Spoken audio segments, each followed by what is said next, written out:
Welcome to this episode of the Voices for Voices TV show and podcast. I am your host, founder, and executive director of Voices for Voices, Justin Allen Hayes.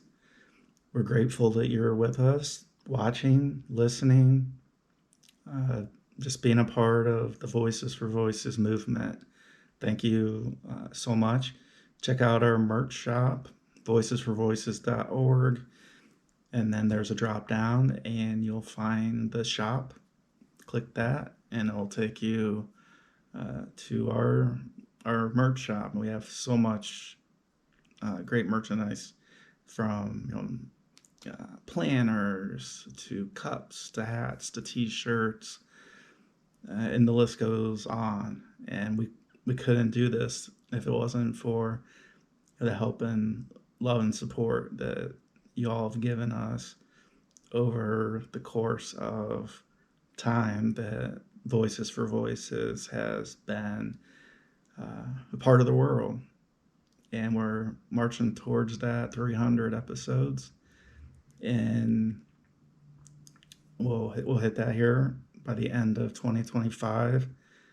And that's, again, because of you following and letting us share a lot of content, a lot of experiences that aren't always shared. We talk about being transparent, and not everything that we talk about is, I'll say, maybe the most interesting. But what I would say is it's the most important for all of us, because at one time or another, a part of a story,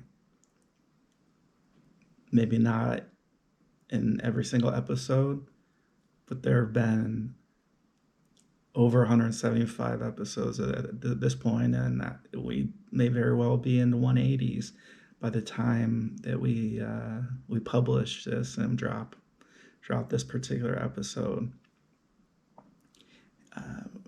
And that's our goal. Our goal is to share the voices of ourselves, yourself, and or the voice of somebody that you may know that may not be in a position to be able to share it, for a variety of reasons. Nobody's fault at all, but there are many stories that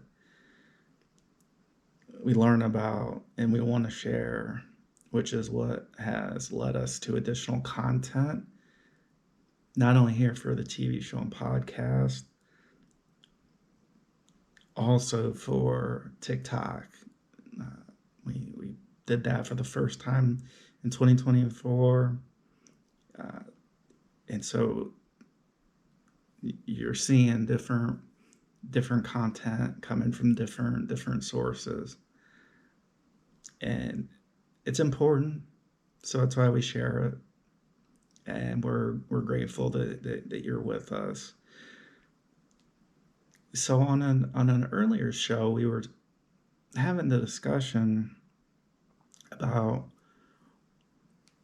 health, about food, ingredients, supply chains, where ingredients and where products and food and drink, where those come from, how those potentially may come from competitors or are big competitors, either on the military front, uh, or just on the business front.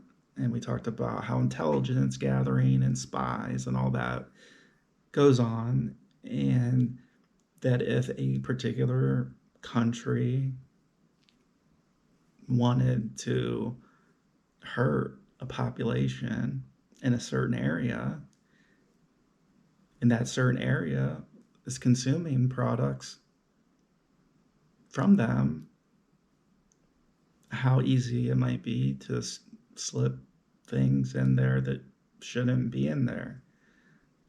from a component in a called a hard product, like a mobile device, mobile phone, like an iPhone, a Droid, uh, or like uh, a particular drink or particular food, particular snack. And we're not here to place blame on anybody. We're here to talk about the reality that is the world. And the reality here in the US, we have a lot of countries, a lot of people that would like to do harm to us, and that's just the fact of the matter. And so as a country, we need to have our guard up pretty well when we're buying products, seeing you know where those products were made, where the components, or we're talking about food, the ingredients, where those sourced from,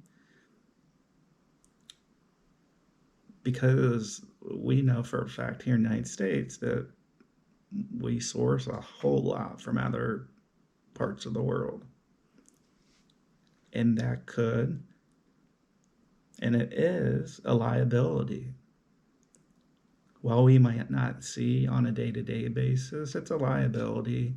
We don't know exactly where every single component element that makes that component. We don't know. Yeah, we can look at a package and we can listen to an investor call, or listen to a president or a prime minister or ambassador, but we don't truly know. We're putting a lot of faith in those people that that are looking after our backs, that they're really not trying to hurt us and harm us. So that brings you up to speed on that episode. Where we're going to take that is another unpopular topic, and we've touched on it a bit, uh, and we're going to continue to touch on it until it ceases to be a problem, until it's ceasing to hurting and killing people here in our country, in the United States, and around the world. But predominantly, we live in the United States, so that's what we're going to focus in. We know drugs and substances are inherently not good for the body. They just aren't. Long-term use, exposure can make us very sick, and it can take our lives. We could overdose from taking too much of a product, whether we know it or not. Suicide is huge in our our country, and I'm not laughing. It's funny. It's because last night I was perusing the news, and I don't remember the gentleman's name. He was on one of these popular shows here in the United States called The Voice, and he was found dead with a gunshot wound to the head. And so that's a suicide. So was he taking illicit substances, drugs? Excuse me. I don't know. But what I do know is he's no longer with the living. And so wherever that manifested in the young gentleman's mind to take the action that he did, it came from somewhere. And what I do know is, so we're turning the page from that particular story. What I do know is if there weren't things available, good, bad, and different, we would not consume them. Uh, Let me put it another way. If we're not supposed to be doing something, sometimes sometimes knowing, we probably shouldn't be doing this, or shouldn't be doing this, but we can. And what am I talking about? I'm talking about being an adolescent, under 21. And for me, alcohol was one of the big addictions that I ended up having that really drove me down the dark path. Uh, and I remember not being 21, but knowing that, hey, this is the law. We're not 21, so we can't legally purchase alcohol. But we could potentially find people that may buy us alcohol. And so that knowing that this is against the law and we shouldn't be doing this, that played into things. And so some people, some individuals, just that thought of, well, I shouldn't be doing this, or I'm just going to try this once. Well, if we're talking about, if we're not talking about alcohol, we can't be talking about alcohol in general. You have a couple drinks of alcohol, it would not take your life. However, depending on the type of alcohol, that could change things. But what I'm talking about here is, these drugs, heroin, cocaine, crack, pills, uh, when we're, excuse me, this is how it ties to the previous episode. When we, we've already also, we've also went past the point of, okay, we know something's not good for us. We probably shouldn't do it. But I'm down on my luck, or I did this or tried this before, or somebody mentioned it to me. Let me just try it one time. Or maybe that one time turns into 2 to 10 to 20 to 30. I don't know. What I do know and how this relates to talking about the food and the drinks is in talking about the supply chain, not knowing where all the ingredients come from, and the more ingredients that, especially that we can't pronounce, we don't know where those are coming from. So somebody has a substance abuse problem, an addiction. And again, we're not talking down on anybody, because I've been there on the alcohol side and talked to a lot of people. Hey, over the counter pills for me as well. So uh, I understand how that wanting to do something, wanting to quote unquote feel good, feel high, feel like I'm floating, whatever that thing or things are for you. We have these substances and they have ingredients to go into them. So whether you're drinking a Coca-Cola or you're shooting heroin in your veins, they're two products. One has a label on it, the other one doesn't. Doesn't mean that Coca-Cola overall is the safest drink to have on a continuous basis.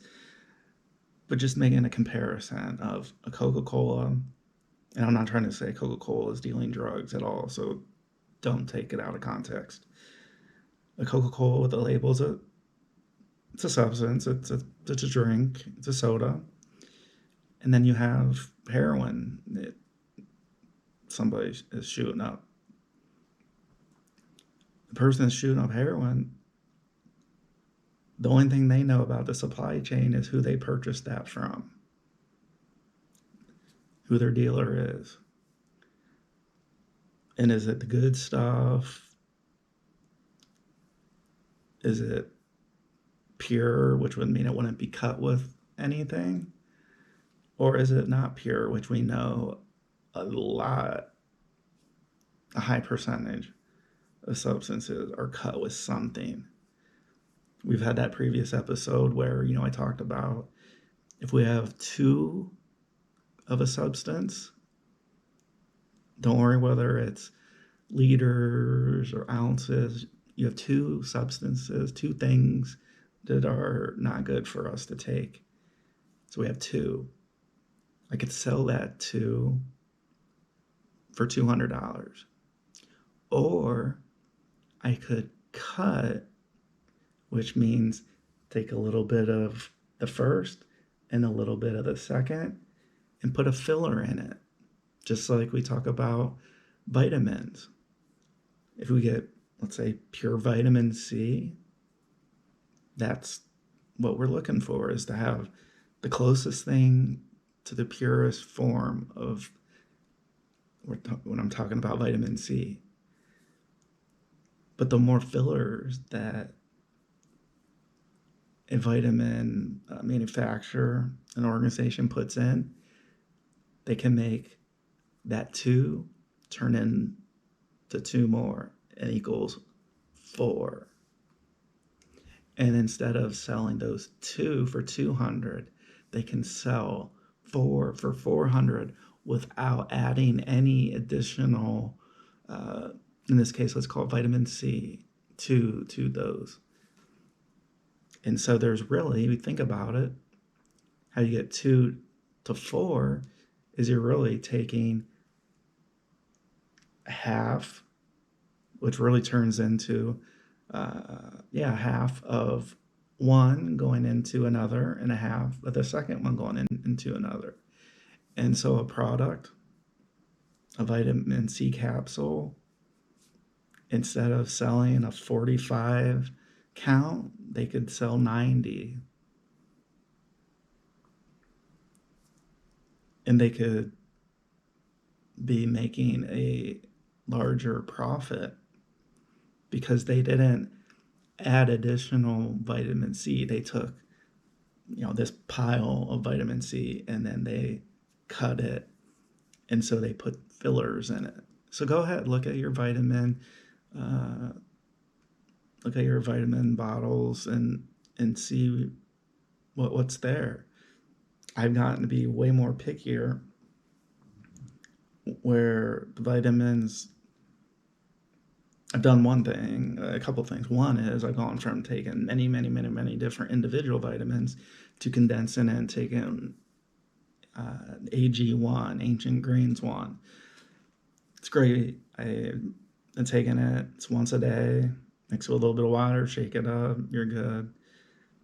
And so that has taken a little stress out because I don't have to open, close. And then if I'm traveling, it makes traveling very hard. So I'm trying to do individual days and it just really gets out of control. So I was able to do that. So I was able to reduce, but get the same or what my body needs from particular vitamins and minerals. Whereas on the flip side, I was spending a lot more money, hundreds and hundreds of dollars a month. And was I getting the most pure vitamin C, the most pure vitamin D? Probably not. Now there's a lot a lot of vitamins and minerals. You can get the pure amount, but then it comes to how are you going to mix it, and uh, or how are you going to measure it out and then mix it. And for me, uh, I already have a complex mind that uh, sometimes it just gets to be overload. But bringing back to our conversation, that person that's taking substances for whatever reason, because we're not here to talk down on anybody. We're here to talk about that supply chain. So, a person that has heroin getting ready to shoot in their veins, yeah, and they supply chain wise, they know, and sometimes maybe they don't know, because maybe if they purchase in a group buy situation, maybe there's a point person and they buy for 4 or 5. I don't know how that buying process goes. Uh, so in that case, that individual who's getting ready to do heroin, uh, they're not even going to know who the dealer is. Who are they buying it from? On the other case, they may know who they're buying it from. But aside from that, they don't know the middle person. They don't know the person or persons that have come across the border or come through a tunnel underneath the border. We know those exist. So it's 2025 and we weren't born yesterday. Uh, so then that supply chain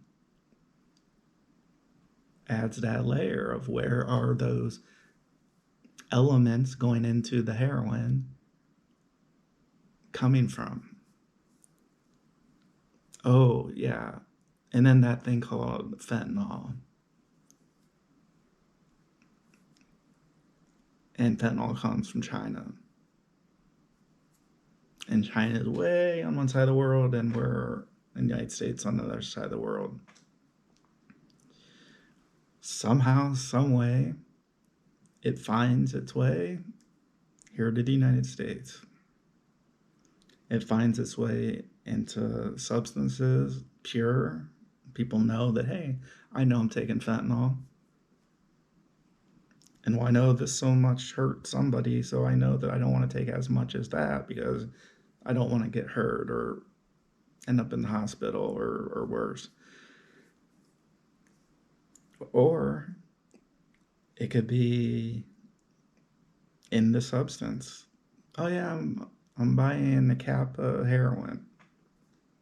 It doesn't say I'm buying a cap of heroin and fentanyl. So not all individuals know that that's happening, but it is happening, and people are getting hurt, and people end up in hospitals. And there's a lot of people dying from this, and so that's why we're talking about this, and we're talking about this in this episode as well as other episodes because it is a problem. And so until fentanyl stops coming across the border here in the United States, and until people stop dying from fentanyl overdoses, uh, and really any substance that's coming from anywhere that has illicit intentions, we're going to continue talking about it. So if that isn't something you want to hear, well, maybe you or somebody you know could be part of the problem. That's not on me. It's not on us as an organization. What it is on us is to share and to talk about these tough topics at times, because there are people who were here yesterday and they're not here today. There's people that are here today that aren't going to be here tomorrow. And so some individuals, even in our own country, are upset about the current administration, the new administration. I don't care what your political affiliation. I don't care if it's Democrat, Republican, Libertarian, Independent. I want somebody who's taking action and is trying to help people. And we can question well, this person's done this wrong and this person's done that. Well, who cares? We've all done things wrong. We all have skeletons in a closet. We've all been through some crazy stuff. We've all been through trauma. So let's put that aside and let's actually start fixing these things. And so when the new administration comes in and they're taking people who shouldn't be in the country, uh, that are the worst of the worst, gang members here from other countries they'll empty their prisons and then they walk right here in the United States and then they commit other crimes. There's people like Lake and Riley, like her, who is no longer here because somebody that should never have been in our country. We're all for legal immigration. You go through the process that my grandparents and your grandparents and people who followed the law. So don't get into this debate. Well, he's talking about all immigrants. No. If you do it the right way, then there's no problem. It's when we don't and when we haven't, and we've had people in leadership, you want to call it, who the last 4 years who haven't done a darn thing, then it looks really extreme when the new administration comes in and they're starting to handle business. And one of those areas of business is fentanyl. The United States, we don't want fentanyl in our country. No way, no how. Doesn't matter where it comes from. We don't want other substances that are harming and hurting and killing and putting far too many people in that life or death situation of the thought of taking their own lives. And we know how much mental health and mental illness plays into it. I've been 1,000% transparent about my own. It's not easy. It's not easy for anybody. It's not a curable thing. Like, oh, I'm cured today, so I'm all back to new. We have good days. We have bad days. But fentanyl is part of a supply chain. Supply chain starts in China. That's where the previous episode we talked about, as well as early in this episode about food and drink and the substance of different things, different components, different ingredients come from different areas of the world, different countries. Different full products come from different areas of the world. We know fentanyl comes from China. And the interesting part is I don't believe they have a fentanyl problem in China, though. I could be wrong. But I don't think they do. So that makes you wonder, right? A country that is exporting fentanyl, but yet that country that is producing it, they don't have a fentanyl problem. Makes you wonder now, doesn't it? So that's where, talking about the supply chain with food and drink and clothing comes into play. If a country, a government, a organization wants to do harm, and the country is able to do harm, like fentanyl, what puts past them where they wouldn't put something in food or drink or something that's going to come in close contact with our skin to be absorbable? That's really the conversation. That's really what we're talking about here.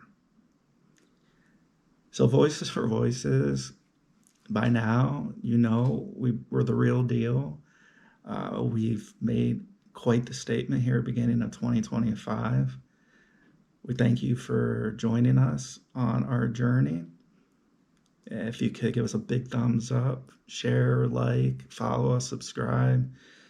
And if you're able to help us and donate, voicesforvoices.org will get you there. So until next time, we'll see you later.